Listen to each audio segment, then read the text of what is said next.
आदाब दोस्तों, मैं अभय। आज मैं एक बहुत ही अहम शख्सियत के बारे में बात करने जा रहा हूँ। उनके बारे में मैंने एक मज़मून रोज़नामा सियासत जो कि हैदराबाद से शाया होता है, उसमें 2 दिसंबर 2018 को पब्लिश किया था। और इस तरह से आप देखें तो ये मज़मून तकरीबन 4 साल पुराना है।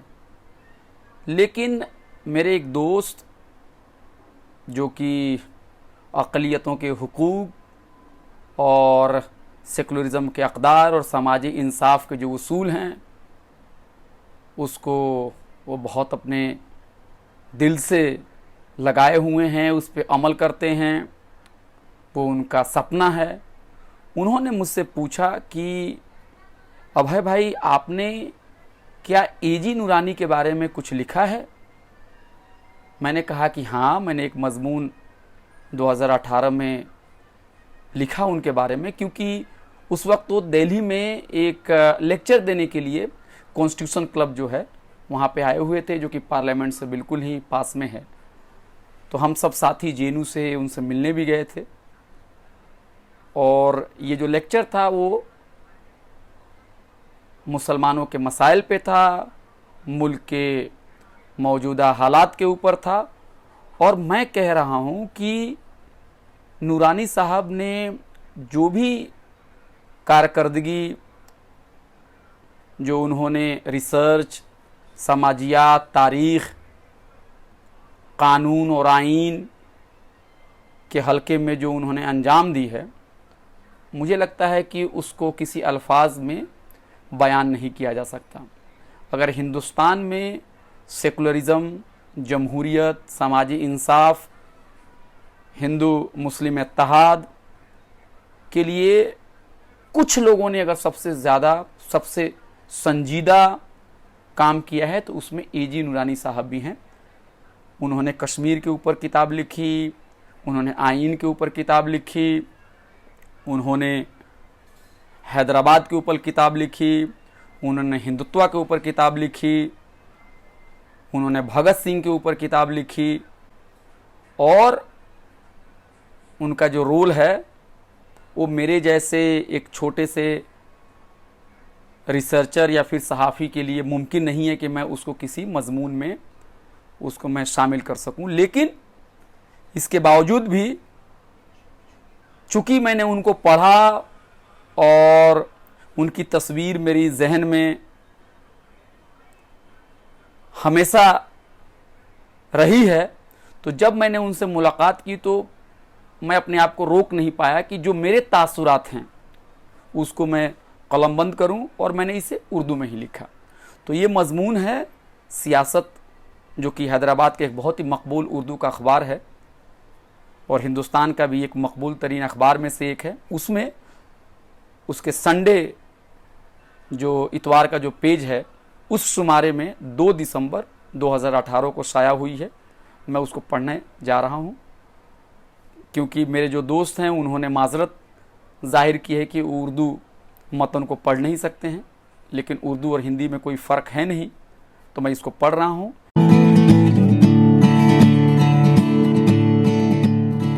इसका उन्वान यानी इसका टाइटल है, एजी नूरानी एक अजीम सेकुलर रोशन ख्याल दानिश्वर। तो मज़मून कुछ इस तरह से शुरू हो रहा है।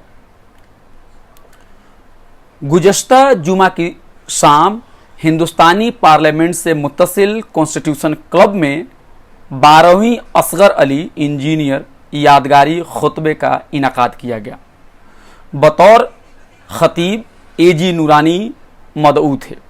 नामवर माहिर आइन, सियासी मुबस्सिर, कॉलम निगार, मौरिख और सुप्रीम कोर्ट और मुंबई हाई कोर्ट के बड़े वकील 88 साला नूरानी साहब को सुनने के लिए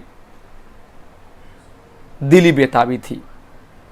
शाम ढलने से पहले ही मैं जेएनयू के अपने दोस्तों के साथ वहां पहुंच गया।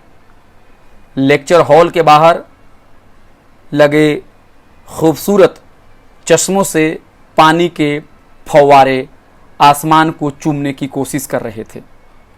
ऐसा माहौल हो रहा था कि यह भी इस बेहद ख़ास मेहमान के इस्तकबाल में आज कुछ ज़्यादा ही मसरूर थे। यह सुरूर व मसरत बेजा नहीं थी। नूरानी साहब जैसा अजीम दानिश्वर एक अरसे के बाद ही पैदा होता है, जिन्होंने अपनी पूरी ज़िंदगी हक गोई में सर्फ की है। उनकी हैदराबाद कश्मीर बाबरी मस्जिद से मुतालिक तहकीक और अहम दस्तावेज़ात की तदवीन तारीख़ के शोबे में लाफानी और लासानी खिदमात का दर्जा रखती है। इसके साथ साथ उनकी तहरीरें ज़्यादती ढा रही और अपने फ़राइज़ से मुंह मोड़ रही हुकूमत के ख़िलाफ़ एक बेबाक आवाज़ रही हैं। अलगरज़ नूरानी साहब की ज़िंदगी सेकुलर और तरक्की पसंद नज़रियात का बेहद खूबसूरत मुजस्समा है। जब मैं हॉल के अंदर दाखिल हुआ तो देखा कि नूरानी साहब व्हील चेयर पर बैठे हुए थे। करीब पहुंचकर मैंने उनको सलाम पेश किया और कहा कि मैं आपकी तहरीर को पढ़ता हूं और मेरी आरजू है कि मैं आपकी तरह बनूं।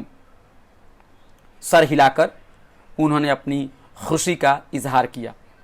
जब मैंने उनको बताया कि मेरी PhD all India Muslim personal law board के मौजू पर हाल में ही जमा हुई है और उस दौरान उनकी तहरीरों से काफ़ी मुस्तफ़ीद हुआ, तब नूरानी साहब ने सर हिलाया।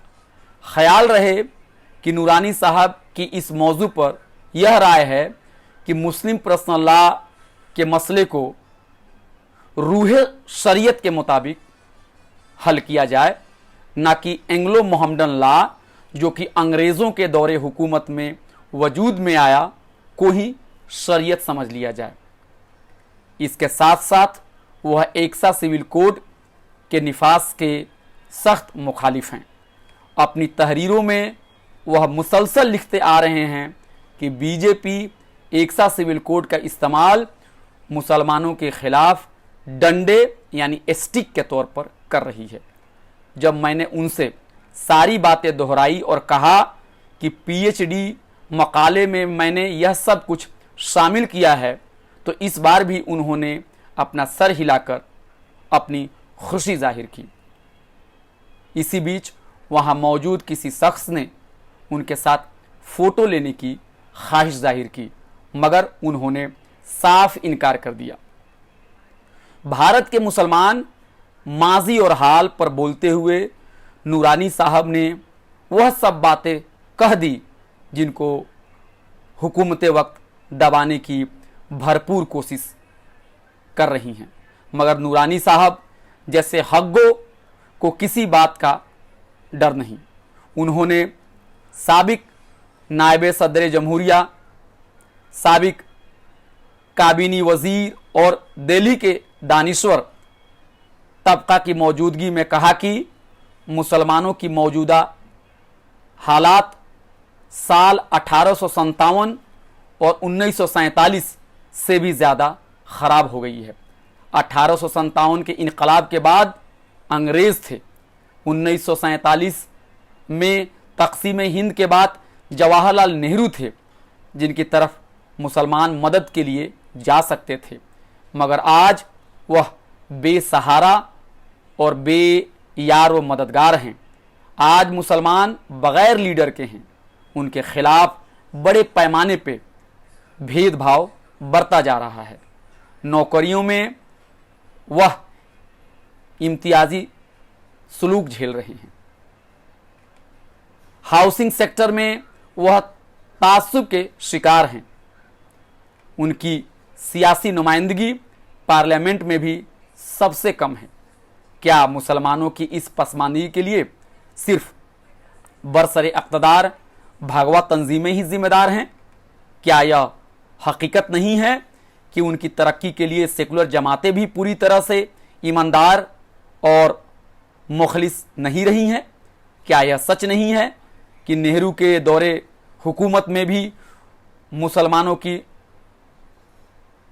नुमाइंदगी गिरती चली गई?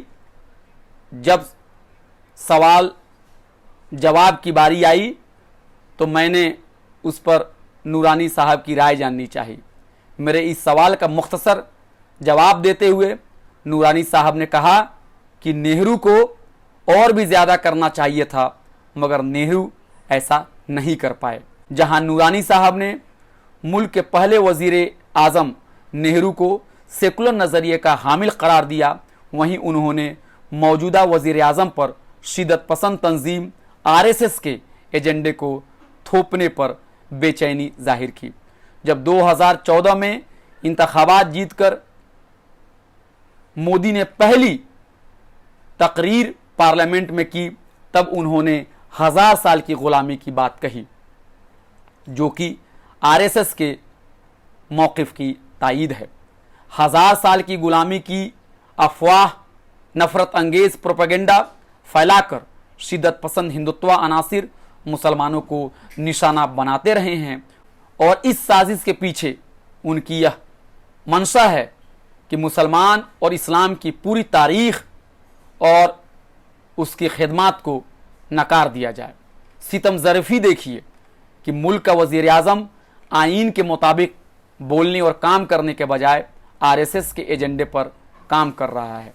तभी तो मौजूदा वक्त को नूरानी साहब ने मुसलमानों के लिए सबसे बुरा वक्त कहा। इस मौके पर नूरानी साहब ने मुसलमानों के साथ अपनी मुतअद्दिद तजावीज़ात भी रखी और उनको इस पर अमल करने की ज़रूरत पर जोर डाला। उन्होंने मुसलमानों से अपील की कि वह आइसोलेशन यानी किनारा कशी या अलहदगी की पॉलिसी से गुरेज करें और अपने गैर मुस्लिम हमवतनों के साथ मिलकर काम करें और इन्वॉल्वमेंट की पॉलिसी अपनाएं।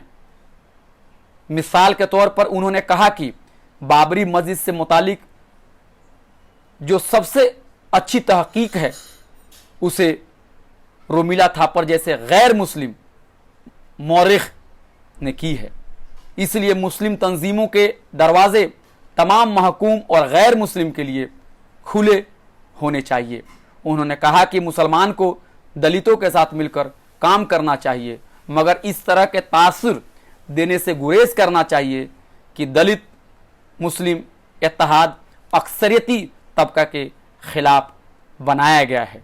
साथ ही साथ उन्होंने मुसलमान से अपील की कि वह तहकीक और रिसर्च के मैदान में काम करें। नूरानी साहब की बेशतर बातें बिल्कुल दुरुस्त हैं।